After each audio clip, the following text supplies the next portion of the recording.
Who am I really? There's a tradition of self-inquiry taught by Rupert Spira and others. It involves a process of questioning our first-hand experiences to arrive at the root of who we really are. By the way, I'm trying to relate the places I'm visiting to what I'm saying.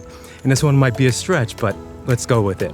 Most of us believe ourselves to be these limited mind-body complexes that need to be defended and sustained. And castle walls are meant to do exactly that, to defend people on the inside from threats on the outside. There we go. That's as far as I'll take it. Zen master Dogen said, to study the self is to forget the self. You gotta love the paradoxes of the Zen tradition. Now, that may just mean about forgetting the self with a small s in favor of the self with a big S. But it could be more profound than that. Buddhism would talk about there being no self, and Vedanta would talk about the ordinary sense of self being an illusion. But maybe both would agree that the ultimate reality of who we really are can never be apprehended by our limited minds. So can we never know who we really are?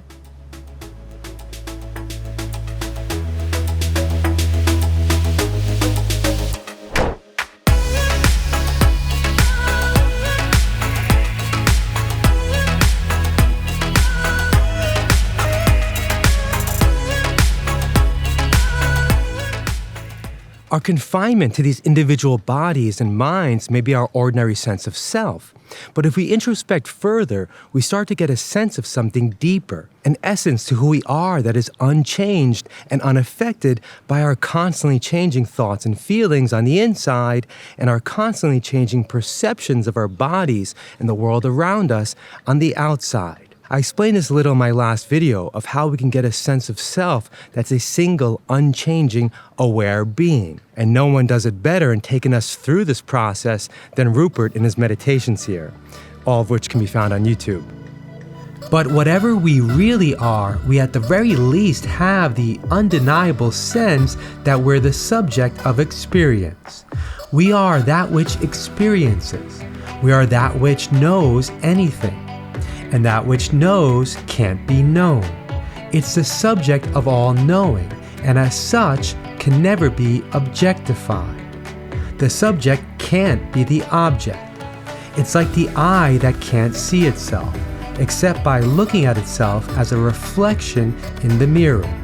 When we talk about knowing ourselves or thinking about ourselves, we're implicitly talking about knowing a representation of who we are. Like our image in the mirror. Our bodies, our minds, our memories of who we think we are, they're all just reflections of who we really are. In Rupert's words, everybody has a sense of being myself, but most people's sense of their self is so thoroughly mixed with the content of their experience that they do not know their self clearly. For this reason, they do not fully experience the peace and happiness that are inherent in their own being. Self-inquiry is the investigation into the nature of the self, revealing its innate peace and happiness and leading to the recognition of the essential reality of oneness with all objects and others. With this promise of innate peace and happiness, I think all of us would want to experience ourselves like this. But language can be tricky and misleading, because it seems like we're talking about a realization, a knowing in our ordinary sense of the words, like how we know things we give our attention to or that we learn about. Rupert Spira would say that we can't know what we really are in and of itself. We can't know pure being, but we can be it knowingly. He talks about the subject being too close to itself to see itself. He also gives the metaphor of taking one step toward yourself. Where would you go? But these may just be poetic descriptions, because when we look at our bodies, they appear as a reflection of our personal selves. If I'm extremely sad, you may see it in a crying face. And we can be even more precise with these correlations when looking at our brains or nervous system. All this may just be the outside appearance of our personal mental processes, our inner world of thoughts, feelings, and perceptions reflected on the outside.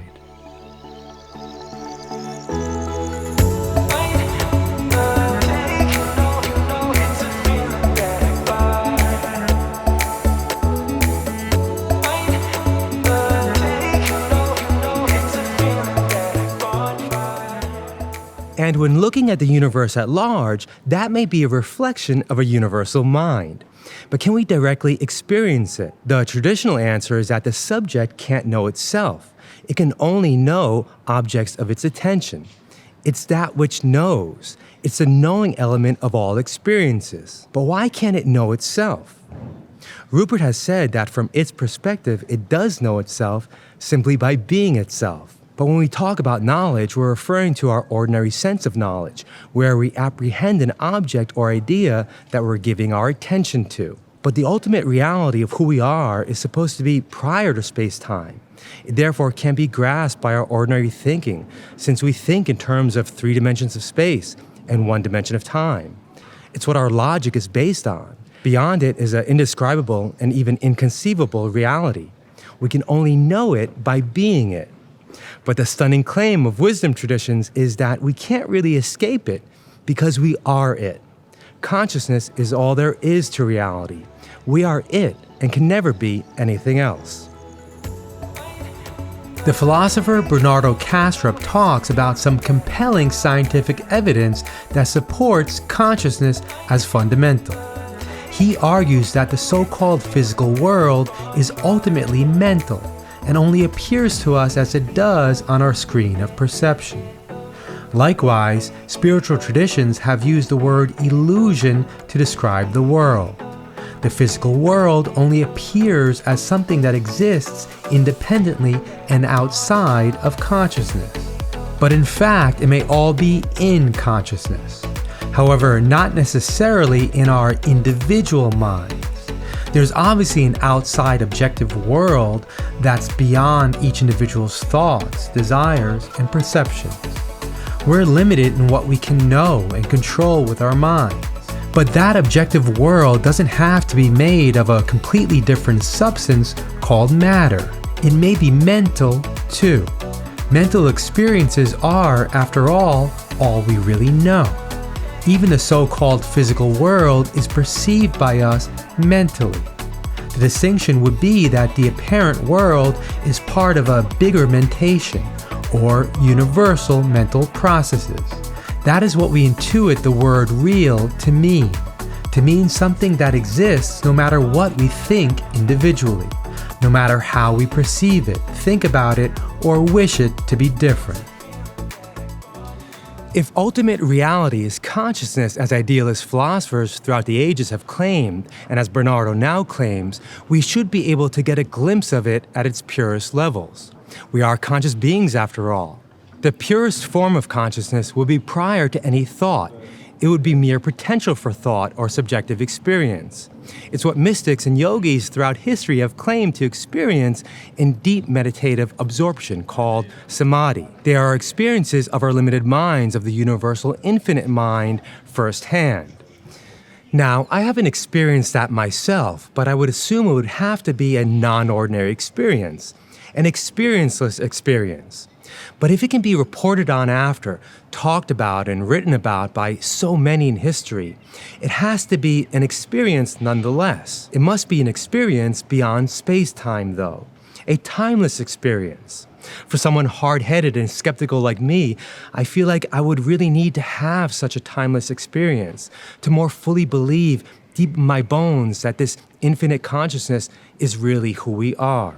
I know Rupert would contend that such an experience isn't needed, but I'm still holding out hope for it because I think it could help. Like and comment if this resonated with you, and subscribe below to follow me on my journey. See you next time.